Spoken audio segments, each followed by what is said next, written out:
June 22, 1941. Dawn breaks across the Soviet frontier as German armor smashes through border defenses, launching Operation Barbarossa.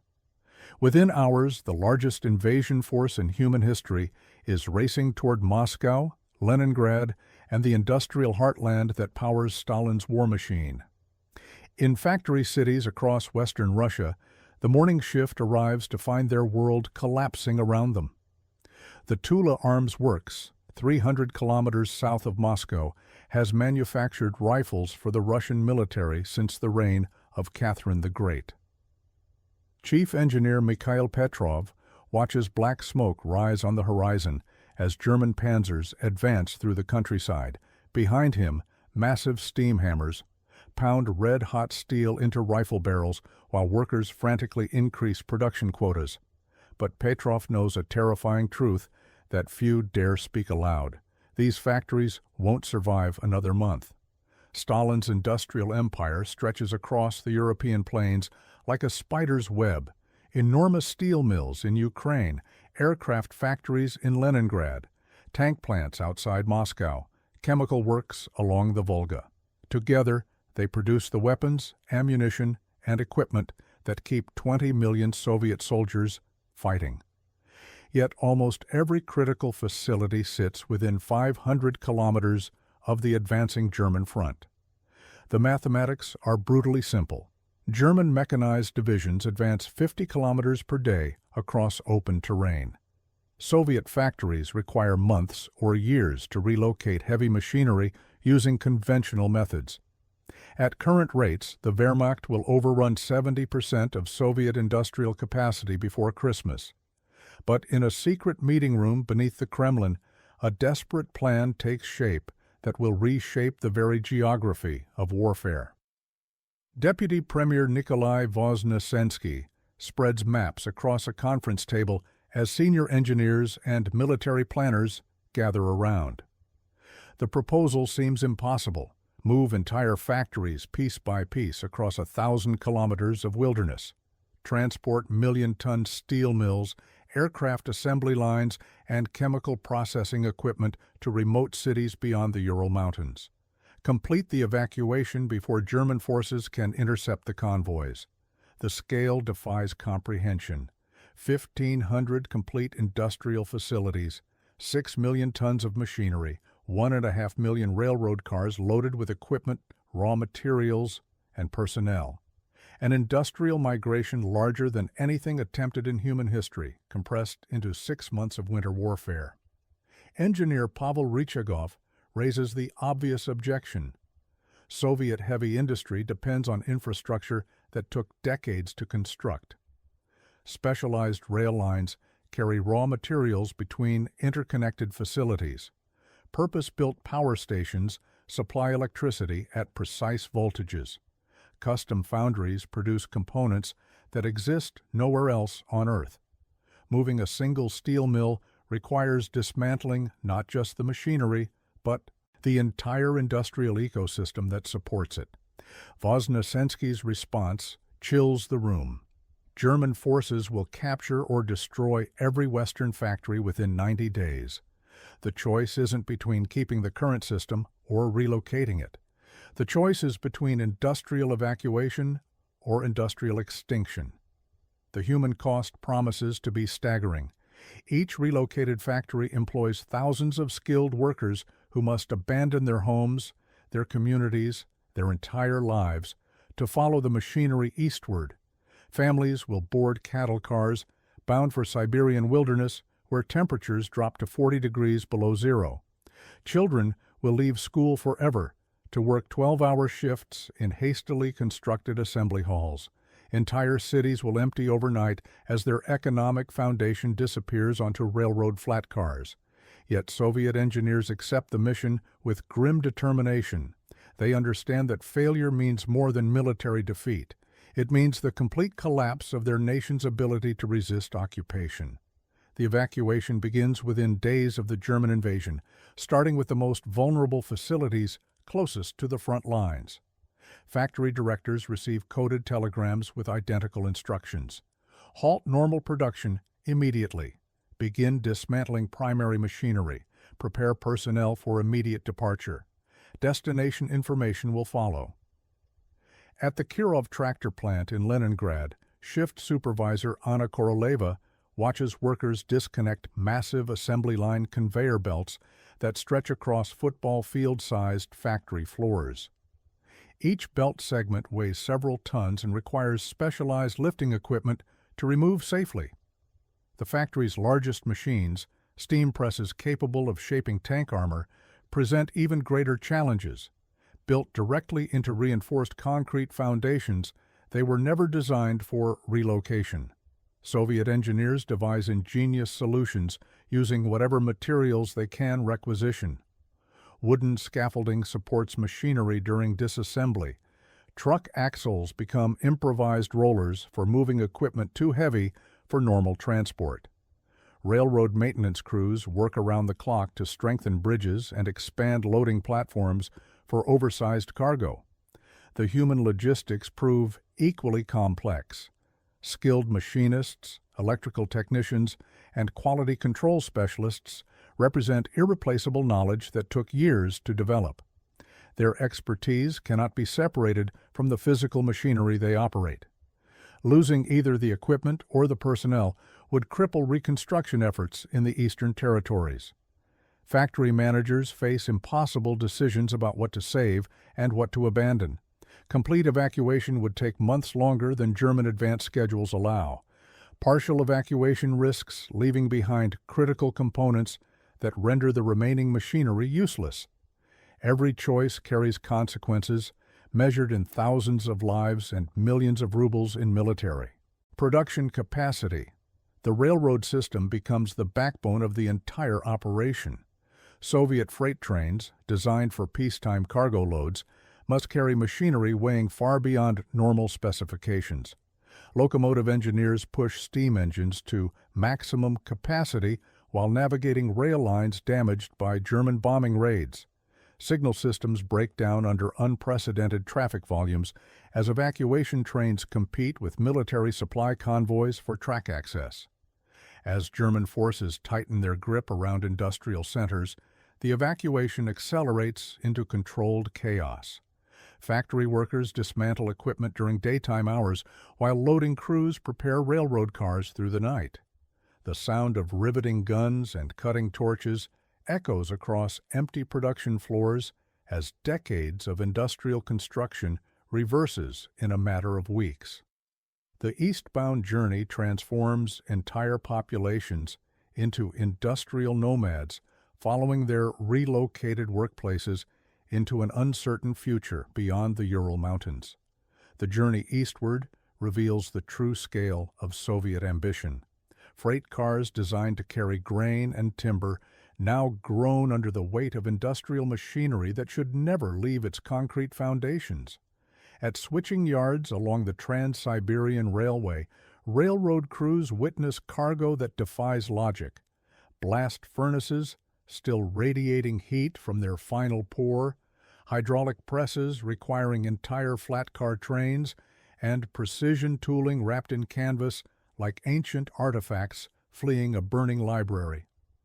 Engineer Captain Boris Volkov oversees loading operations at a rail junction outside Bryansk, where the thunder of German artillery grows louder each morning. His crews work with searchlights cutting through pre-dawn darkness, racing against an enemy advance measured in kilometers per day. The massive turbine generator being loaded onto reinforced cars weighs more than a locomotive itself. Steel cables thick as a man's wrist strain under loads that would crush standard railway equipment. The human cost emerges in countless individual tragedies. Families torn between following relocated factories or staying to defend their homes. Skilled machinists who've spent decades perfecting their craft suddenly become refugees carrying toolboxes instead of suitcases. Children clutch mechanical drawings instead of toys. Understanding their parents' blueprints represent survival in an unknown land beyond the mountains. Technical challenges multiply as the evacuation spreads across vast distances. Power plants cannot simply be unplugged and moved. Electrical engineers must calculate voltage requirements for machinery operating hundreds of miles from its original power source. Chemical factories pose even greater complications, as industrial processes carefully balanced for specific environmental conditions must be recalibrated for different altitudes, temperatures, and atmospheric pressures. The steel industry presents the most daunting obstacles. Blast furnaces operate at temperatures exceeding 2,000 degrees Celsius, requiring weeks of careful cooling before dismantling can begin. Metallurgist Dr. Elena Kashina supervises the shutdown of furnaces that have burned continuously for years. The cooling process alone consumes precious time measured against German advance rates. Each day of delay brings enemy forces closer to irreplaceable industrial capacity. Moving molten metal production eastward means transporting not just machinery, but entire ecosystems of interconnected processes. Coal suppliers, limestone quarries, iron ore sources, and transportation networks must all relocate in synchronized precision.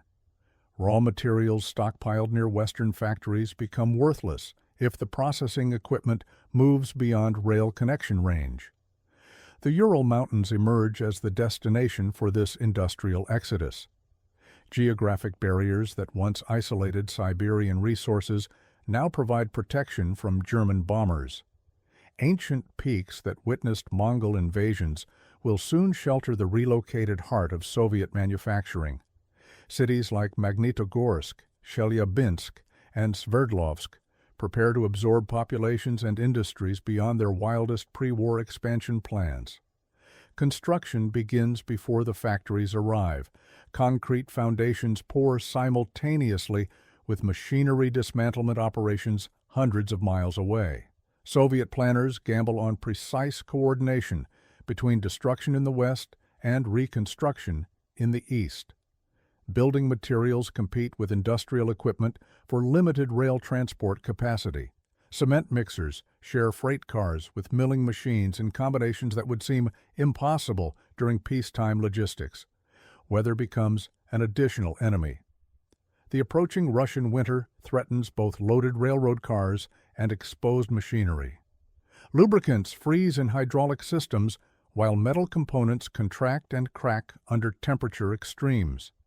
Factory equipment designed for heated indoor environments must survive weeks of transport through conditions that would challenge Arctic explorers. The workforce relocation creates social engineering on an unprecedented scale. Skilled workers represent knowledge that cannot be rebuilt if lost to enemy occupation. Master craftsmen carry decades of experience in their hands and minds, making them as valuable as the machines they operate. Housing, food distribution, medical care, and education systems must be established in destination cities before the industrial refugees arrive. Communication systems struggle to coordinate the massive undertaking. Telegraph lines connecting relocated factories with government ministries stretch across time zones where coordination errors measured in hours can doom entire operations. Radio equipment powerful enough for long-distance industrial coordination competes with military communications for scarce electronic components. Quality control emerges as an unexpected challenge. Precision. Instruments calibrated in Western facilities require recalibration in Eastern locations. Temperature variations, altitude changes, and vibration from transport affect machinery tolerances measured in fractions of millimeters. Production lines that manufactured artillery shells with perfect consistency must be rebuilt to identical specifications despite completely different environmental conditions. The psychological impact on industrial workers creates invisible obstacles to reconstruction success. Craftsmen who understood every vibration and sound of familiar machinery must learn to operate the same equipment in different buildings, under different conditions, alongside unfamiliar colleagues displaced from other factories. Muscle memory developed over years becomes unreliable when familiar environmental cues disappear. As German forces advance toward major industrial centers, the evacuation accelerates beyond all rational planning. Railroad capacity designed for peacetime commerce now handles wartime industrial relocation while simultaneously supporting military supply requirements. Traffic controllers manage train movements that would challenge the most sophisticated modern logistics systems using manual coordination methods and communication technology from an earlier era. The success or failure of this massive undertaking will determine whether the Soviet Union retains the industrial capacity to continue fighting. Every lathe press and furnace transported eastward represents potential weapons production beyond German reach. The race between evacuation teams and advancing armies will decide the fate of millions while reshaping the geographic distribution of industrial power across the largest nation on Earth. The first relocated factories begin production under conditions that would challenge the most experienced industrial engineers. At Magnitogorsk, beyond the Ural Mountains, precision machining equipment from Leningrad arrives after a journey that should have destroyed every delicate calibration system. Plant director Alexei Kuzmin surveys machinery that traveled 1,500 kilometers through temperature variations and vibration levels never anticipated by the original designers.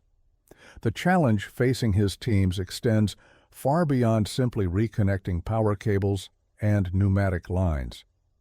These machines must now operate in an environment completely different from their original installation sites. The relocated Kirov tank factory from Leningrad faces perhaps the most critical test as German forces approach the city's outskirts. The massive production complex that manufactured heavy armor for the Red Army has been dispersed across multiple sites in the Urals, with different components of the manufacturing process separated by hundreds of kilometers. Assembly Supervisor Dmitry Kozlov oversees the reconstruction of production lines in facilities that were manufacturing agricultural equipment just months earlier. The concrete foundations designed for tractors must now support machinery that shapes armor plating under tremendous hydraulic pressure. Worker housing presents an equally daunting challenge. Factory towns that developed over decades must be recreated in regions where infrastructure barely supports existing populations. Construction crews work through winter temperatures that would halt normal building operations while preparing facilities for workers whose families are scattered across evacuation routes.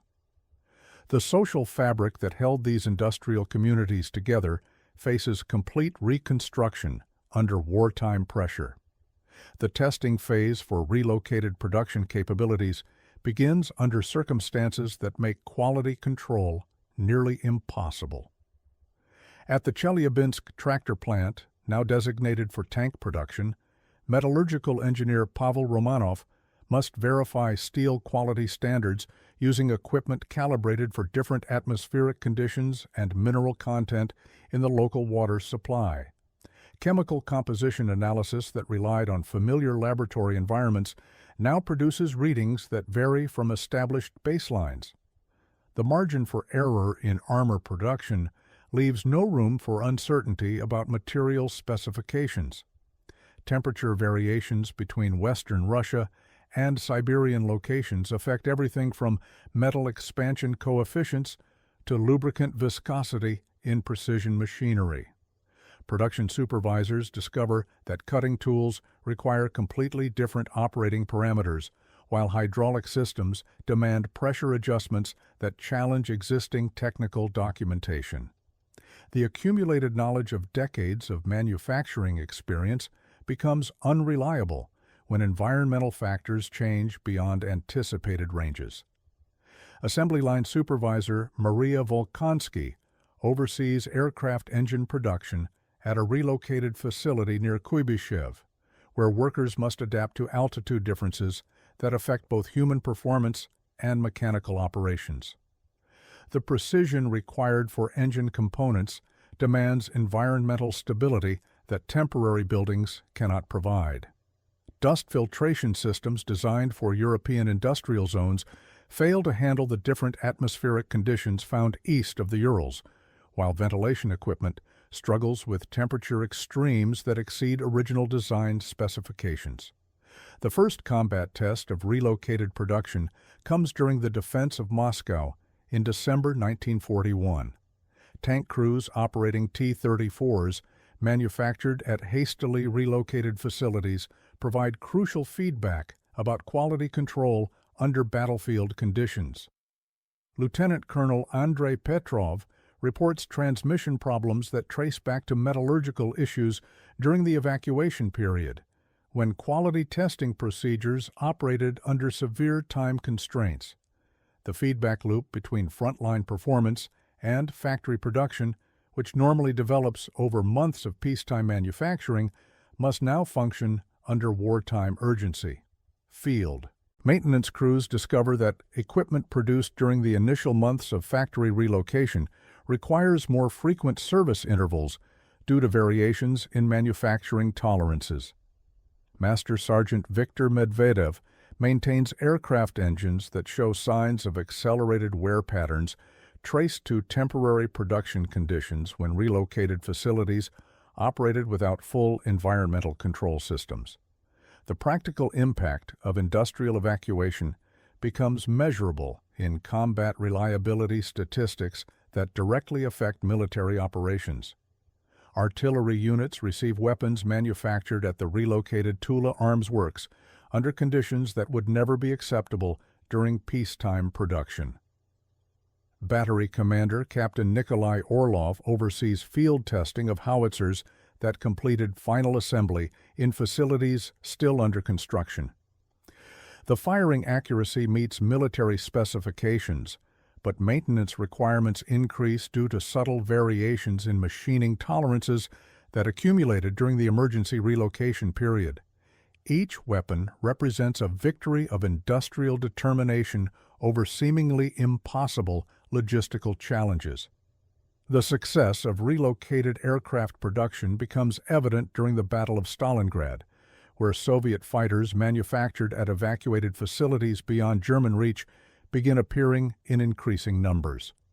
Pilot Captain Alexandra Smirnova flies aircraft whose engines were assembled by workers who learned their jobs during the evacuation period, adapting manufacturing techniques to temporary facilities that lack the precision environmental controls of permanent installations. The performance characteristics meet combat requirements while representing production capabilities that many military experts believed impossible under such circumstances. Quality control procedures developed during the evacuation period establish new standards for rapid industrial mobilization. Production managers discover that certain manufacturing processes prove more adaptable to temporary installations than previously understood, while others require environmental stability that cannot be compromised without affecting final product reliability. These lessons reshape Soviet industrial planning methodology and influence post-war manufacturing distribution strategies. The human cost of this achievement extends far beyond statistical measures of production output. Workers separated from families during evacuation often remain at distant factory locations for years, creating new communities around relocated industrial facilities. The social structures that developed in established factory towns must rebuild from nothing while maintaining production schedules that directly support military operations. Personal sacrifice becomes inseparable from industrial achievement as entire populations adapt their lives to serve wartime manufacturing requirements. By spring 1942, relocated Soviet factories achieved production levels that exceed many original facility capabilities. The emergency conditions that forced rapid adaptation and elimination of inefficient procedures result in manufacturing processes that prove more effective than peacetime operations. The industrial relocation that began as a desperate evacuation measure transforms into a demonstration of organizational capability that reshapes understanding of what large-scale logistics systems can accomplish under extreme circumstances. This massive undertaking proves that industrial capacity represents more than just machinery and buildings. The knowledge, skill, and determination of the workforce becomes the most crucial element in maintaining production capability under any conditions. The Soviet Union's survival demonstrates that industrial power ultimately depends on human resources rather than geographic advantages, establishing principles that influence military and economic planning for decades beyond the immediate wartime crisis. The relocated industrial infrastructure demonstrates remarkable efficiency improvements that become permanent features of Soviet manufacturing. Production facilities designed under emergency conditions eliminate unnecessary complexity found in peacetime installations. Assembly lines stripped to essential components during the relocation process prove more effective than their original configurations. Workers operating in temporary buildings develop streamlined procedures that reduce waste and increase output per shift. The crisis-driven modifications result in manufacturing systems that outperform pre-war facilities once full production resumes. Chief Engineer Viktor Romanov oversees the rebuilt Stalingrad Tractor Works, now operating 300 kilometers east of its original location. The factory that once required extensive overhead conveyance systems now uses simplified material handling that reduces production delays. Machinery placement dictated by available floor space creates workflow patterns that prove superior to the original engineering designs. Workers who learned to adapt equipment during the relocation continue developing innovative solutions that increase manufacturing capacity while reducing resource requirements. The human cost of this achievement remains etched in the memories of everyone who participated in the Great Migration eastward.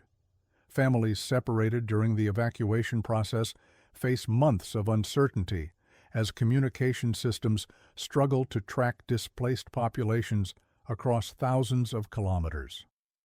Workers arrive at new industrial sites to find housing shortages and supply disruptions that test human endurance beyond normal limits.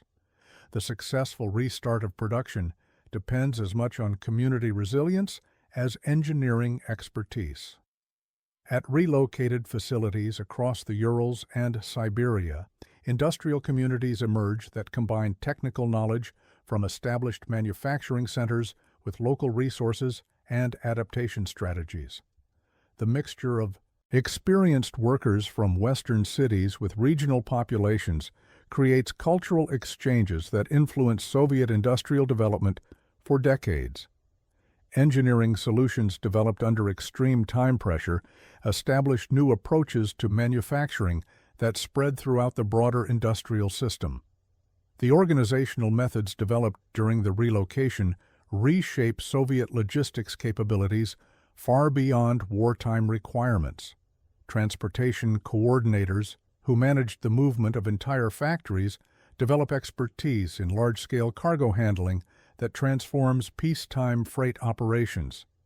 Railroad systems upgraded to handle emergency traffic volumes provide improved capacity for economic development across previously isolated regions.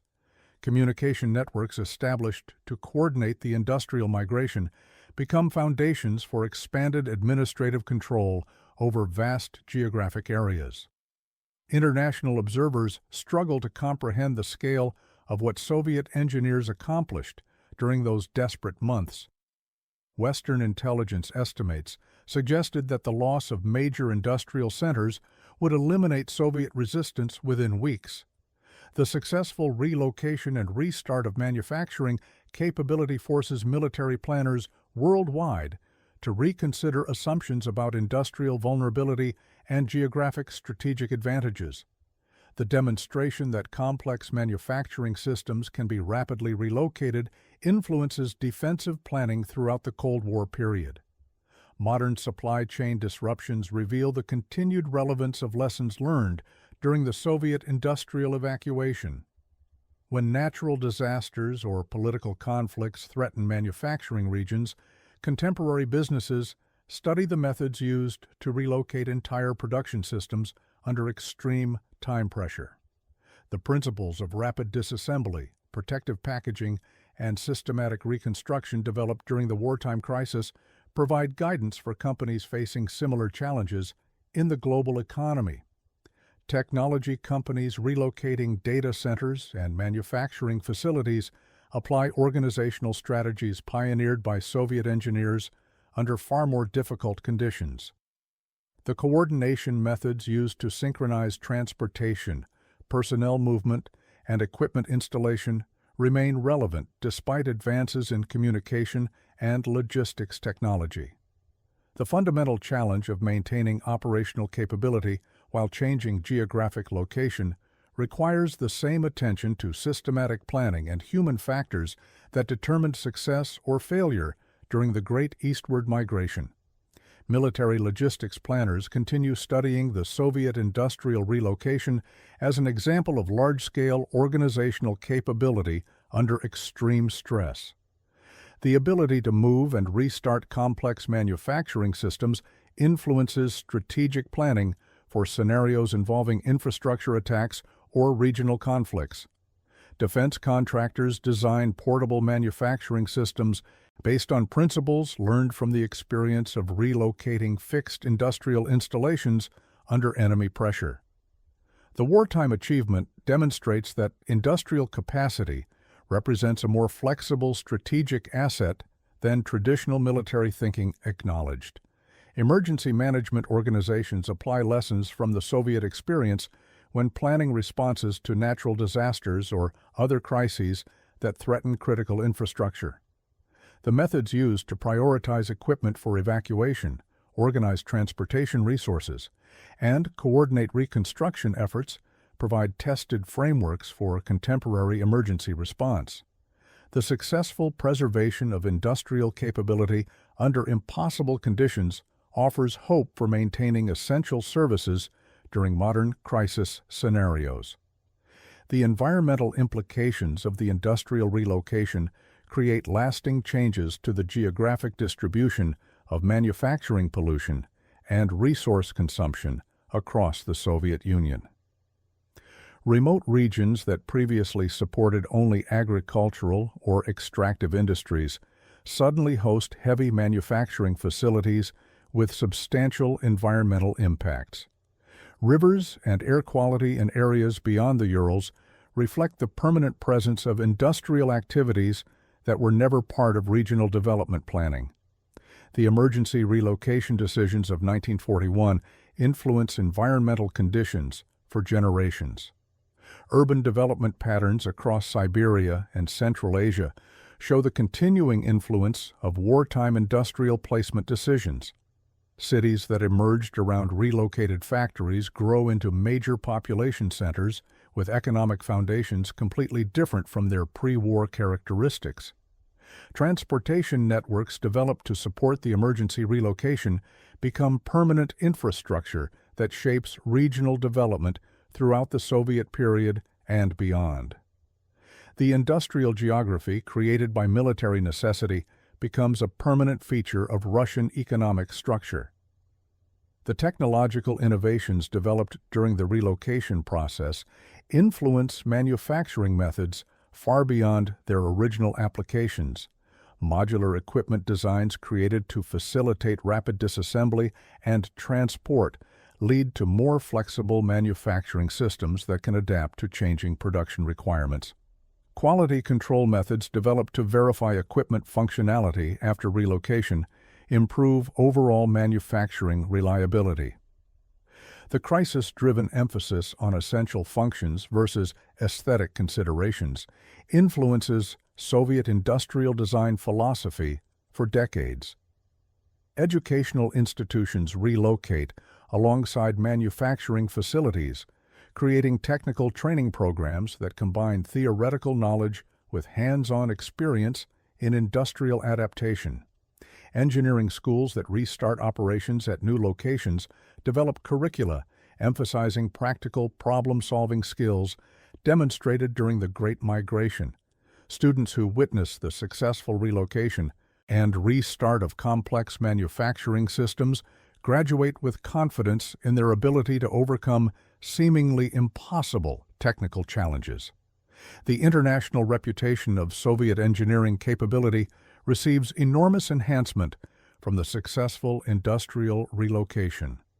Foreign technical experts who dismissed Soviet manufacturing competence must acknowledge the organizational achievement represented by moving and restarting 1,500 complete factories under wartime conditions.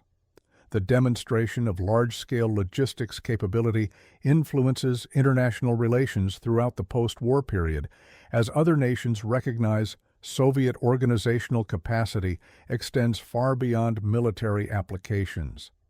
The psychological impact on Soviet industrial workers creates a generation with unprecedented confidence in their ability to overcome extreme challenges. Factory personnel who successfully relocated and restarted their workplaces developed skills and attitudes that influenced Soviet manufacturing culture for decades.